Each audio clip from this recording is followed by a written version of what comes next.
and welcome back everyone for another English lecture video. Today we got a lot of good stuff going on, a lot of good stuff that's going to help you with your genre research presentations and your Unit 3 website projects as well.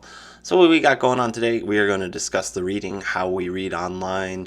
This will give us an idea in terms of how just drastically things can shift in terms of how we perceive things, how we take up information when we're reading, in something other than like a print textbook or a printed out journal article. So that's really interesting, and it's a nice way to kind of conceptualize the work we're doing and how that changes our rhetorical situation. So we'll talk about that throughout the course today.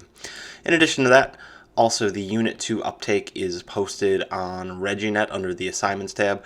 So for the Unit 2 uptake, kind of continuing with the theme of the portfolio assignment, looking for employment, the Unit 2 uptake is going to take the form of kind of a mock job interview where I'll ask some kind of job interview kind of questions asking you to reflect on the work you've done. So what you're going to do is pick a couple of those and do a little bit of writing on that. So that should be kind of fun and interesting way to give a little perspective on the project we just did. On a side note, I have not received Unit 2 projects from a somewhat substantial number, so if you haven't turned those in, that's 20% of your grade, so make sure you are doing that. Get that to me as soon as you can. Some credit is much better than no credit in this situation. So if you haven't turned anything in, get in contact with me, let me know, and we can work something out there. So in addition to that, there is another reading for you up on ReggieNet called Crap Design. So that talks about some more general design principles, which again is going to help us think about how we structure and build our Unit 3 websites.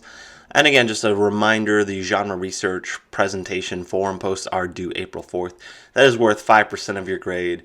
The lecture video from last week goes into more detail in terms of what that is, but essentially what you're doing is picking a website of your choice and breaking down how it's structured, what kind of design choices are they making, how much content are they including.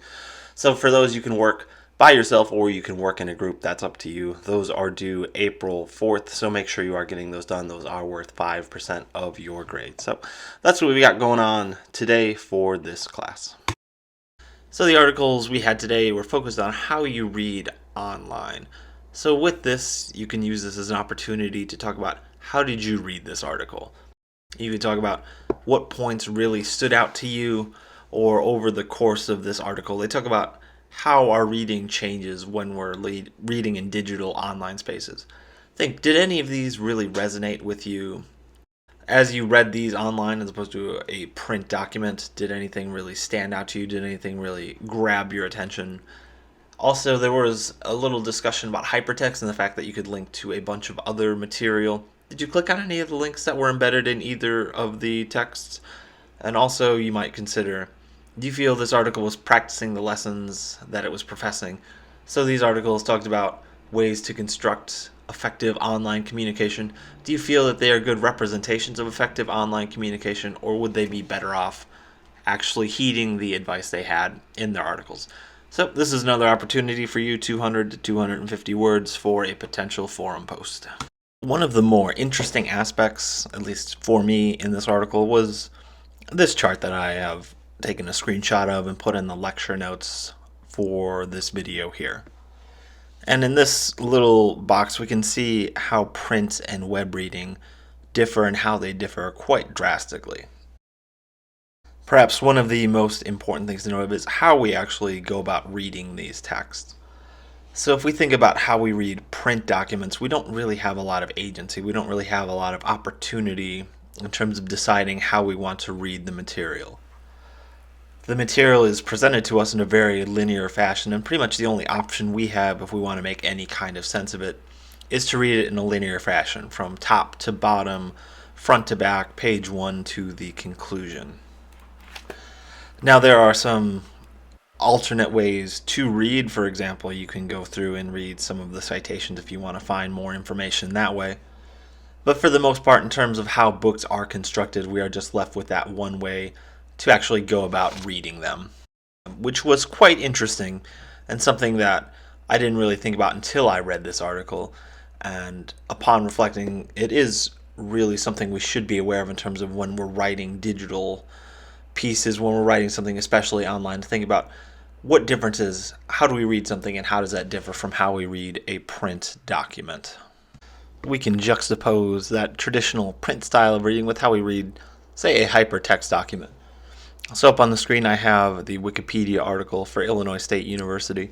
And when we're reading a Wikipedia article or any web article, we're inundated with a bunch of different other links that we can click on. So as you can see, I'm already on Abraham Lincoln's page. From there, I jumped around to the U.S. House of Representatives. And this is an opportunity you don't really have with a traditional book, to jump around this much, to jump to these drastically different topics in such a quick, rapid pace. So this is something we need to keep in mind when we're writing for web audiences, because they do have a lot more options, and it's up to us to think about what we need to do to better keep our audience's attentions and how we need to change our writing for them, given the many new options they have in terms of taking up information as they wish. One more thing to keep in mind as we're thinking about how we read print versus digital documents is our relative attention span. When we're reading a book, we're kind of dedicated to that. We're committed to sitting through and reading several pages, at least in one sitting. Whereas when we're reading something on the web, we might not have that much dedication. We might not be fully invested into what we're looking at any given moment. Good example of that is the video I showed where I was just kind of browsing Wikipedia, clicking on whatever seemed interesting to me at any one particular moment. So it's important to note that we can't write web documents the same way we do a print document, because the level of investment from our readers might not be there. And it's up to us to account and think about how much information do we need to give them, how much information can we give them without them losing complete interest in what we're doing. So this is just something to keep in mind as you're designing your pages and subpages. Think about how much content are you going to present to your readers. How much information can you give them, and how much information should you be giving them at any given moment to help retain their attention, to keep them invested in the work that you are doing. Another aspect to keep in mind as we're designing web text is the physical nature of reading text. So our eyes, human eyes, aren't necessarily designed to be looking at screens, to be looking at devices all day. So if you click through in the lecture notes, you can see Screens Tire Out Eyes is hyperlinked. So you can check out that article. And if you go through and read that, it details how screens can affect our vision, how it can put strain on our eyes, and what implications that has for us as authors. So when we're reading something online, if you're putting together a digital portfolio, if you wrote a really nice 27-page expository essay on The Merchant of Venice or some other Shakespeare play, it might not be the best medium for that, given the way screens can strain our eyes. And again, with the previous discussion we had about how our information, how our attention span might not necessarily be best utilized in that medium, looking at web text for that length of time. So something for you to consider is, do you notice eye strain when you're reading online? Do you even think about your eyes, or have you just been surrounded by technology for so long it's not something you even notice? This is something I noticed myself. I've been making a stronger effort to read more of the print books I have sitting around everywhere in my apartment. And it's something that I noticed after reading for a few minutes, maybe even up to an hour, is just how my eyes feel a little bit more relaxed than they do as opposed to if I'm sitting on my laptop and reading journal articles off a database or something. So there are some ways we can counteract this, or at least attempt to, and that's using serif fonts for print and sans serif fonts for digital texts. Another thing to keep in mind is don't use a lot of text, and consider chunking sections, breaking them down into small, more manageable sections, maybe about a paragraph or so in length. And on the next slide, I have a little video for you that goes into a little bit of detail in terms of what serifs and sans serif fonts are. So, a lot of people have been wondering what's the difference between serif and sans serif fonts. Serif and sans serif fonts are basically the two most widely used families of fonts. Serif fonts have those small strokes at the top or bottom of the letter, like those decorative flourishes. They are more widely used in print, like books or newspapers. Sans is French for without, so sans serif fonts don't have the strokes and are more widely used on the web and in other more liberal mediums such as magazines. Depending on the choice of your font, you can influence how your brand is perceived. Serif fonts look more ornate and professional, whereas sans serif fonts look a little bit more fun, hip, and young. And although I'm not convinced of this myself, many people suggest that serif fonts have better readability, making reading long texts much easier.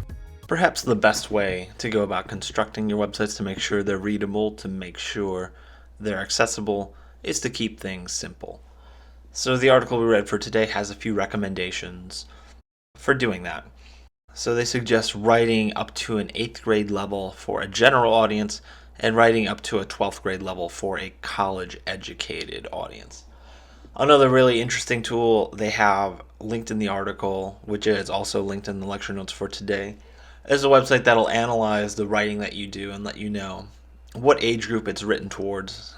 And you can use that as a way to generalize what kind of writing you're doing. Maybe you have things that are a bit too advanced for your page. Maybe you need to make things a little more dynamic, make things a little more complicated in terms of your writing. So I've used this site just as kind of an interesting way to look at some of my writing. I think it stops at college level audience. I put my master's thesis in there and that's where it pegged it at. So this is an interesting way to perceive writing, and this is something you're going to want to keep in mind given the nature of this assignment. So while I'm positive all of you have really insightful, really interesting things to say about your discipline, you need to keep in mind who your audience is. So the primary people reading this is probably going to be an HR representative, someone who's looking at your resume and sees that you have a website linked in there. Well, you know a great deal about whatever your major might be. Keep in mind that the human resources manager reading that might not have that same level of information. When you're talking to somebody in an actual interview, when you're talking to one of your potential employers, one of your bosses, that might be the time to show this deep knowledge you have. But for the general sense of this website, it might be more prudent for you to keep things a little bit simple with your writing, with your style. To help you have that more straightforward, simplistic style, something to keep in mind is the concept of the inverted pyramid. And this is something that's pretty commonly taught in a variety of writing classes for a variety of reasons. But what the inverted pyramid is essentially listed in the graphic there. So you want to start with what's the most newsworthy piece of information you have. So who are you? What are you trying to do? So essentially starting off with your rhetorical situation, letting your readers know exactly why this piece exists, what goal it has, and what it's trying to accomplish. From there, you can move into the important details that really specify who you are, what makes you stand out, why do you have these skills to solve the exigency in the rhetorical situation. And then you can fill that out later on with other important background information that might not be super pertinent, but helps give your readers a bit more perspective in terms of who you are and how you can effectively solve the rhetorical situation you are currently facing. With all that in mind, I want to end this section of the lesson with a little activity. I want you to take a few minutes to go through and do this on your own. So the article that we read talks about how people read websites, and a quote from the article says, "First they scan the page from left to right, then they return to the left side of the page and scan downward. Then they'll follow a second horizontal movement, return to the left, and keep scrolling down." So what I want you to do is revisit some of the websites either you're considering for your genre studies or just a website that you use frequently. So think about, does it fit the patterns that are shown in this article? Do they differ? If they do, how do they differ? And do you feel this is an ideal way to present content? So you could use this activity as another aspect for a forum post if you are so inclined. And on the slide that follows, which will be up right now, there is a visual aid that they use in the article that kind of highlights where people's eyes are trained. So the darker the color, the more frequently that's where someone's eyes are. And they mention this kind of F-looking pattern, which you can see here. So use this pattern, look through some websites. I'll post a couple in the notes right here, and you can look at those and see if they fit this pattern too. So this is all just a way for us to think about how are we going to physically structure things on a site. It's important to think about where people's eyes are going to go, and that's where we want to put the information that's most important to us and to our projects. So in addition to finding your own websites to examine, on the next slides I have a few screenshots of websites you can use to kind of gauge this F-shaped pattern on those as well. This is again just to give you an idea and give you a few examples. Again, you're free to write about whatever websites you want, whatever websites you find interesting. These are just some examples I pulled and screenshotted earlier in the year.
We are going to talk briefly about cookies and algorithms. Now, what are cookies and algorithms when we're thinking about digital communication, websites, and the internet? So, in short and overly simplistic terms, cookies and algorithms are lines of code that keep track of our online habits. This is important to keep in mind for our writing, for our researching, because every time we look at something, every time we go to a database, every time we go to a search engine to try to find information, this information just doesn't go by the wayside. Every site that we look at, every post we like, every link we click on, these are noted, stored, calculated, and commodified. And when we think of websites like Facebook, Google, Instagram, Twitter, pretty much any kind of social media or search engine that you might be using, they're keeping track of this data so they can better target their users, better formulate the advertisements that we see in various news feeds or on sidebars. So this is important for us to consider for a variety of reasons as we think about what our online habits can do, how they can shape the way we read, and how they can shape the information that we see on a daily basis. And to help illustrate this point a little further, I have a video that I'm going to play right now that goes into a little more detail and talks a little bit about cookies and algorithms so we can have a better conceptualization and understanding of what these terms are and what they mean to us as writers and internet users.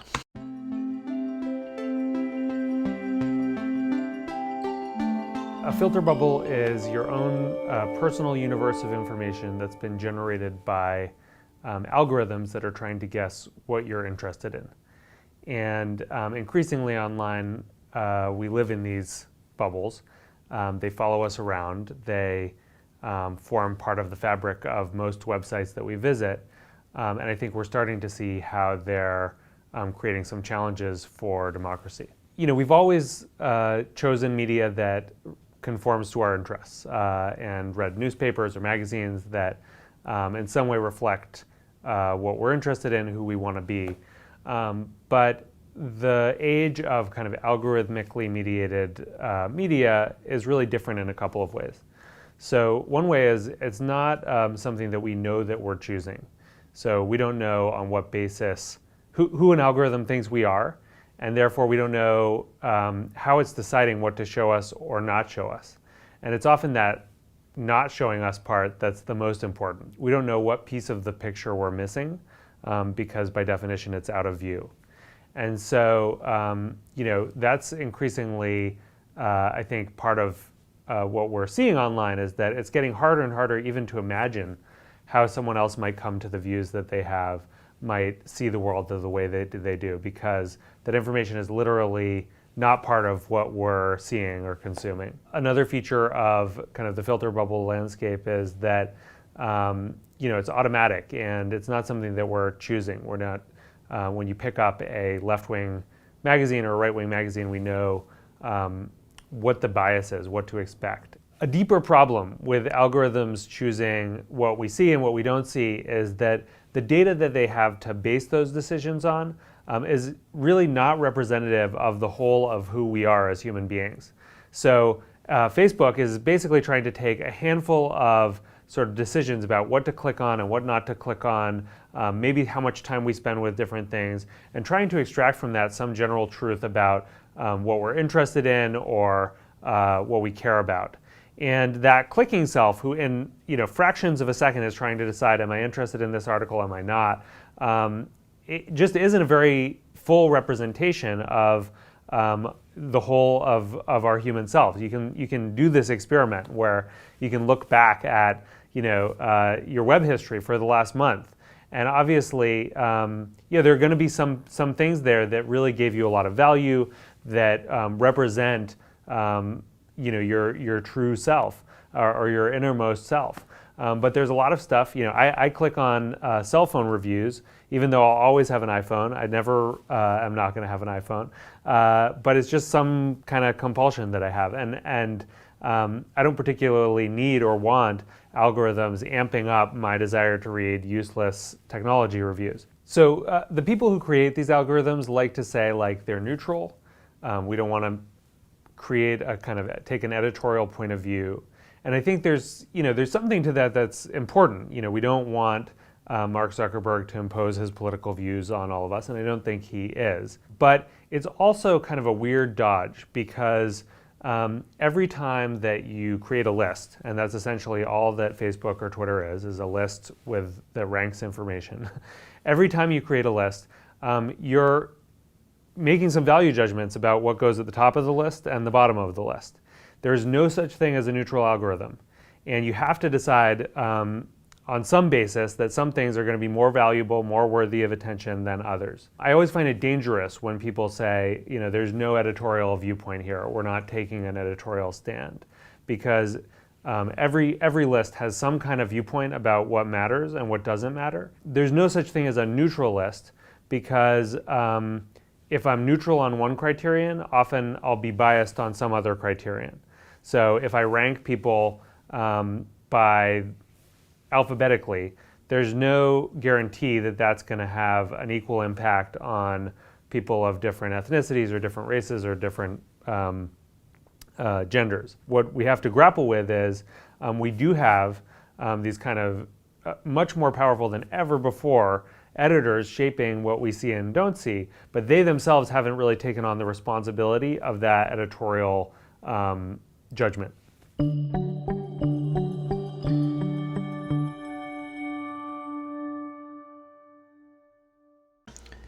So the video helped illustrate cookies and algorithms in a little bit more detail. So with this information in mind, I have a quote from a rhetoric scholar, Aaron Hess. When discussing cookies and algorithms, Hess notes that the code in programming follows us even when we step away from the keyboard or put down our smartphones. Our identities are comprised of our neurophysiological and computer programming developed through our interactions with people and computers alike.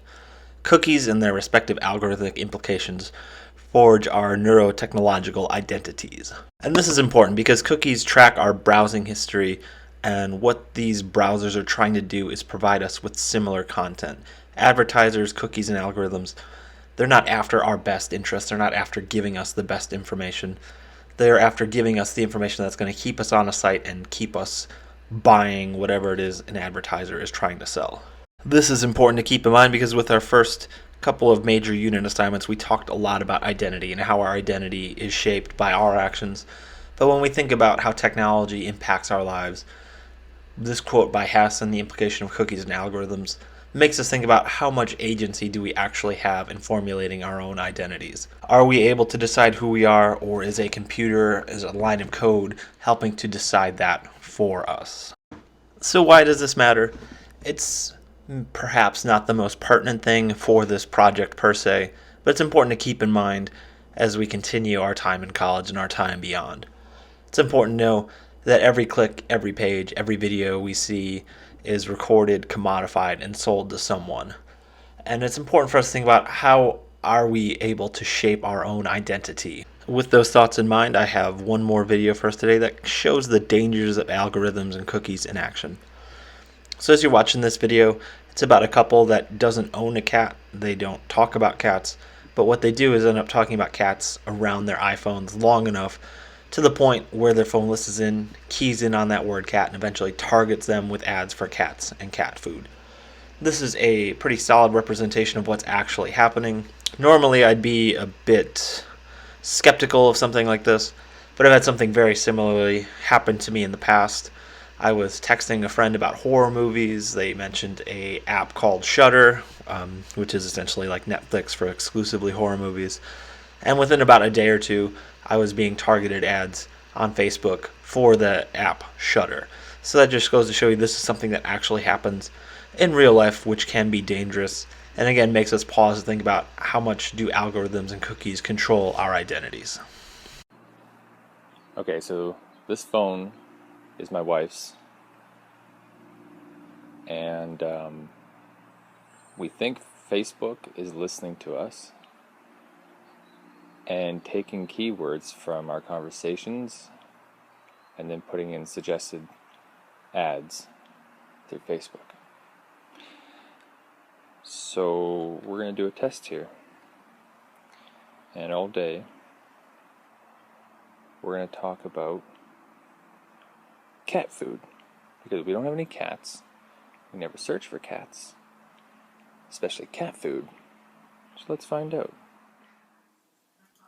Alright, so all day we are going to be talking about cat food, because I could use some cat food. Well, the cat is almost out of food, so We might need some cat food. we should buy some cat food. I should call somebody and ask if they know where to get cat food. And there you have it, cat food. So I guess Facebook does listen. Oh, by the way, this came in 2 days later, I think. It was the day before yesterday we talked about it. Yeah. There you go, cat food. Meow. Okay, so I just want to make it totally clear that this test, we've never talked about cat food at any point before this. We've never typed it out through social media, Facebook, Instagram.